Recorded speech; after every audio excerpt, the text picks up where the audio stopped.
Scottish Premiership season has been done and dusted now for a few weeks. Of course, Rangers are champions with Steven Gerrard's boys going through the entire campaign without a defeat. But what did I pick way back at the start of the season? Did I pick Rangers? Did I pick Celtic? Well, I'm about to tell you next.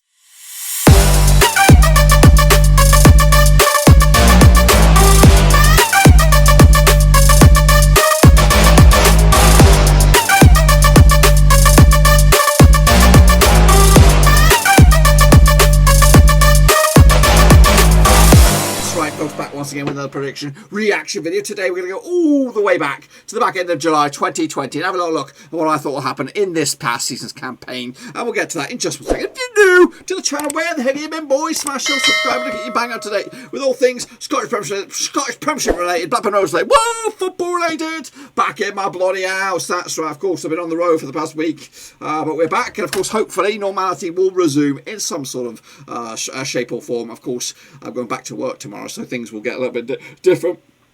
But anyway, we're going to talk about the Scottish Premiership and what I've called all the way back at the start. We'll get to that in 1 second. Of course, big shout out to the VIPs. They're the Patreons. Thank you for your continued support as we try to go up another level, boys and girls. So here we go. Let's jump in the vortex then, shall we? And go back to July 24th. That's when the video was posted. And here I am, looking very, very savvy. We're going to blow me up. And of course, on the screen, you'll see my the reveal. Shut up. He's talking in tip-top shape. We're going to make sure he's muted. Is he bloody muted? Well, he's going to be muted around about now. So I'm going to shut him right up. So he's going to reveal the picks behind me. And of course, on the graphic, we'll have the actual, reveal of where they did actually finish in the table. Of course, I think I did okay this time around. Not brilliant, but there are some glaring errors. But we'll see how they pan out. So let's kick it all off then, shall we? Kick it all off right smack down in the middle. As we work down, which of course will be 7th. So reveal who came in 7th in my eyes way back when and where they actually finished in the table. Of course, we are still on the fence about coming back for the Scottish Premiership. I think I should do it because it is in my blood. I am German, half Scottish, so I should really do this. But we'll have to wait and see. So in 7th, I went Dundee United.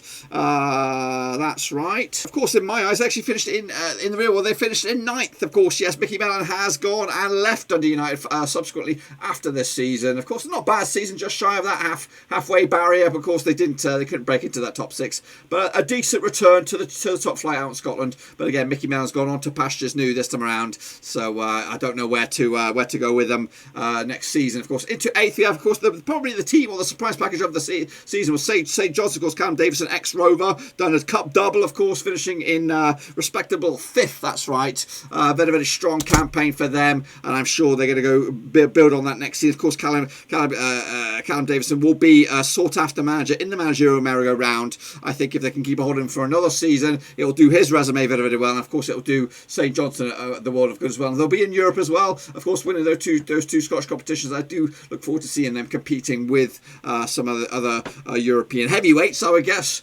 in the Europa League. So I look forward to seeing them in action. So yeah, very good campaign for St John's in 5th. My pick was 8th, was a little bit shy. I wasn't too sure about that. The fit with Davidson, of course, and of course Craig Conway as well on the looks. Into 9th, I had Livingston. Of course, they finished in 9th. The video is playing in double speed bar, of course. An okay season for them. They did have that incredible unbeaten run midway through the campaign, but of course the wheels did fall off of that, ultimately finishing in 6th, and quite heavily so. Of course, if that barrier wasn't there, they probably would have dropped down to maybe 7th or even 8th. But of course, a decent campaign for Livingston, finishing in that top half, and I'm sure that's what they wanted at the start of the season. Into 10th, I've got Ross County, of course. In my eyes, they actually did finish in 10th, so not too shabby on that as well. They did manage to stay in the division. Of course, they'll be back next time around after a little bit of a relegation scrap. That's took part for the vast majority of the season. They were down there in the thick of things for a good part of the season, but of course they were on the right side of that relegation battle, and of course they'll be back once again next season. So fair play to Ross County. So can they kick on next season? We'll have to wait and see.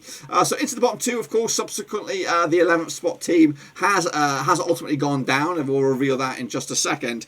And it is a bit of a surprise in my eyes. Of course, I was expecting them to kick into top gear in a minute. So 11th spot it is Hamilton. I didn't actually pick Hamilton. I actually picked Hamilton to go down in 12th. So fair play to me. I got that one quite similarly right. but not too far off of it. So they are down into Scottish Championship in the second flight next season. So I did get that one right. So I did see them. I did anticipate they will struggle, and they did meet my prediction on that. But of course, just a little bit better. I predicted them to do a little bit better than they actually did, which of course finishing in 12th. So into my eyes, who did I think will go down in 12th? This is the surprise package right here, right now. Of course, a tremendous campaign for this lot. I still can't get over the head how they did it. It is in St Mirren, of course, into 12th. And that's right, they finished in 7th. And again, if that barrier wasn't there, they probably would be in the top 6 if we have a look at the recent or the past few games at the back end of the season. They might have broken into or exceeded the points of Livingston, but of course they'll end up in 7th on paper as well. So good, tremendous seasons for St Mirren. They'll be back once again into 6th. Of course, this is the when you look at St Johnstone's tremendous rise into 5th. This is the complete opposite end of that spectrum, of course, finishing in 11th spot. Kilmarnock going down by the Scottish playoff relegation. I think Dundee, of course, winning that respective battle, and they will be back in the Premier League, Scottish Premiership next season. But of course, Kilmarnock going down. Goodness gracious me, it wasn't too long ago they were battling for 3rd and 4th with, of course, matey boy Stevie Clark, now in the books, of course, at Scotland. So, contrasting seasons here. I did expect St Johnstone to struggle in 8th. I did anticipate Kilmarnock to do well in 6th, but guess what? I got those completely wrong in the grand scheme of things, with, of course, Kilmarnock going down and St Johnstone doing an absolutely balmy old season. So, tremendous output for them guys, for St Johnstone, but of course, very concerning for Kilmarnock. Will they be able to bounce back at the first attempt? We just don't know. So, into the Power 5 we're going to go now. Maybe some surprises are on the offering on this one. We'll have to wait and see. I think I've gone with Motherwell. I think, if my memory serves me correctly, into 5th, and of course we know how they panned out. They panned out around about in 8th. So I'm going to reveal them right here, right now, on the actual graphic here. They're coming at you in 8th. I do believe they were my pick in 5th. Of course, I did anticipate them to have a good, strong campaign. Motherwell, of course, if he decides to catch up with me, go on then, catch up with you, son. Let's talk about. There they are in of course, orange and red. Yeah, I did anticipate them to have a strong campaign towards that top end of the table, but of course they had a very poor start. It didn't really get going until January, or maybe a little bit after that, before they start to rise up the table. I think if the season was maybe another month or 6 weeks longer, they probably could have pushed up for that top half of the table. But of course, no, they're going to have to settle with 8th for the time being. Of course, Tyler Magalore was on the books at their place last time around. I think they're looking to maybe bring that loan back again next season. So that's credit to Tyler Magalore getting some first team action for Motherwell on the books last time around. So yeah, 5th spot for Motherwell. So into the Power 4 we go. Of course, the familiar faces are there. I think I might have got the top 4 bang on the nose here, if my memory serves me correctly. I will have to wait and see. But I do believe into 4th I had Aberdeen. That's right. So let's give it a big reveal. Of course, Aberdeen coming at you right here, right now. Of course, matey boy McInnes no longer there. Of course, he did make way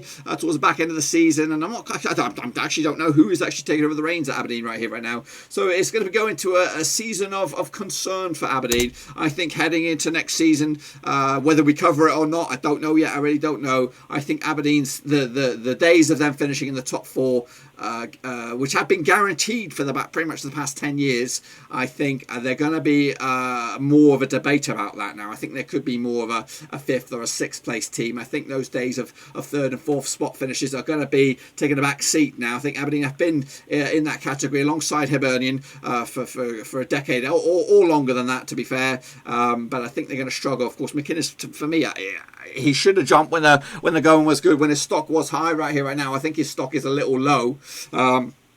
I still think he's a decent manager. Of course, he did pledge a lot of longevity with Aberdeen, and they did have some good times. I'm hoping they give him. They'll have good memories of him, and of course, then don't look at him in a tainted light, which of course can happen to managers if they do outstay their welcome. I don't think he outstayed their welcome. I think, to be honest with you, if you're getting 3rd and 4th season in, season out with Aberdeen, you're doing an okay job. Of course, they would probably they would have demanded 3rd at the very least. But of course, those seasons, especially when Hibs are getting their act together as well, are going to be more. They're going to be very competitive as the seasons go by. So yeah, it's quite a shame that he stepped aside. I think McInnes will get a good job down in England, of course, or maybe back in, of course, Scotland as well, if the need arises. But right here, right now, Aberdeen, it'll be interesting to see where they go from here. So yeah, of course, some big name players left their ranks. Of course, Cosgrove went out of Birmingham. Of course, there was a lot of goals in him last season. And I think does Forth. I don't know if Forth gets any European football of any avenue, but we'll have to wait and see if that does. Of course, next season into third. Of course, my boys. That's right, Hibs. Tremendous season, Jack Ross's boys. Tremendous campaign. And again, I think they could, especially under the wobbling concerns of the green half of Glasgow. I think they could eventually push for second. Of course, not on a long-term basis. The top two in this division are, of course, a head and shoulders above the rest. It's quite an embarrassing gulf at the moment. But I do think Celtic are in a bit of a problem. We'll talk about Celtic in more detail in a little bit. Let's talk about, of course, Hibernian. Tremendous job. Jack Ross was coming in. When he was hired, I thought, you know what, that is a cracking appointment. Of course, he did wonders in Scotland before he went back down to Sunderland. Of course, that's a poison chalice down in England. A lot of managers come and fail at Sunderland, and I think Ross had done a credible job at the Stadium of Light. And of course, if given the reassurance and the time, he would have gotten the promoted by now. But of course, they didn't have that patience, they didn't have that time, and of course, he went on to pastures new and Hibs. And of course, I believe if any Hibernian fans are out there and they're pissing and moaning about finishing third with Jack Ross at the helm, and of course losing, they did lose the final, of course, to St Johnstone, but you know what, forget about it. Finishing third credibly and comfortably in the end is where it's all at. I think they could build from this, and I think next season they could actually probably push for at least maybe narrowing that points gap between second and third with the uncertainty around the green half of Glasgow. And we'll talk about that, of course, in just a tickety-boo, of course, because into second, I believe I did predict Celtic, so we will reveal that shortly. And I did envision this. It might have been a season too soon, maybe even a couple of seasons too soon. I think the Neil Lennon thing never really got me excited. What have I got here? I've just put on the stupid subtitles here. It never got me excited. You know what I mean? He's not got that charisma that Stevie Gerrard has. Stevie Gerrard has a charisma about him. He was an eccentric player, a quality player. Of course, yes, there was we never really won a title as a player, but that's beside the point. He brings passion, he brings excitement, he brings energy to the team of Rangers, and I think they could be onto something here. As long as they keep Stevie G happy, of course, maybe straight to the side as well. They could go on a bit of a mini dynasty themselves. I don't think they're going to do 10 in a row, but they could get at least back-to-back titles for sure, maybe even a three-peat. But Celtic, that's the question marks of what's going on. Neil Lennon was not the answer. Miserable little son of a bitch as well. He never really got my juices going, excited wherever he's managed. And when they of course lost their prior manager before Neil Lennon, was it Roger? I don't even know who it was.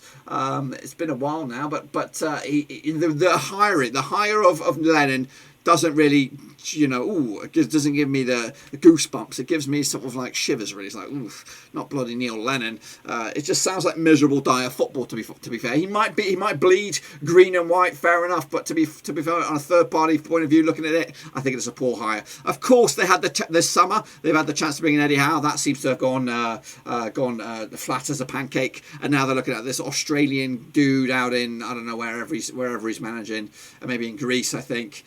Which could be interesting. I did read a little bit about him. He's got he plays some exciting football, and it could be something to make the season a little bit electric next season. He likes just to play attacking kind of football, scoring a whole load of goals. So that would be interesting if that was to pan out, as long as he gets the backing as well. So, besides all that, of course, I'll reveal the actual thing. I did actually get that top four bang on the nose.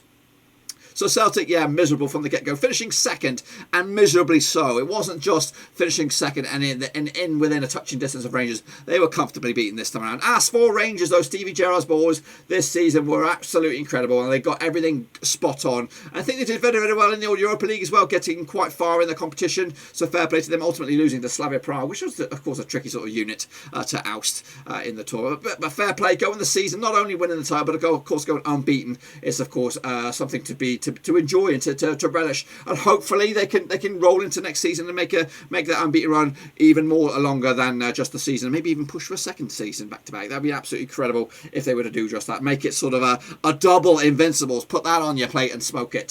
So yes, I am looking forward to the Scottish Premiership, and maybe, just maybe, I will do it because it is only a handful of games. We'll see. But anyway, that's it. So I did pretty well myself, I think, for the Scottish Premiership last time around. So let me know your thoughts and opinions, of course, about my picks and also about the new season.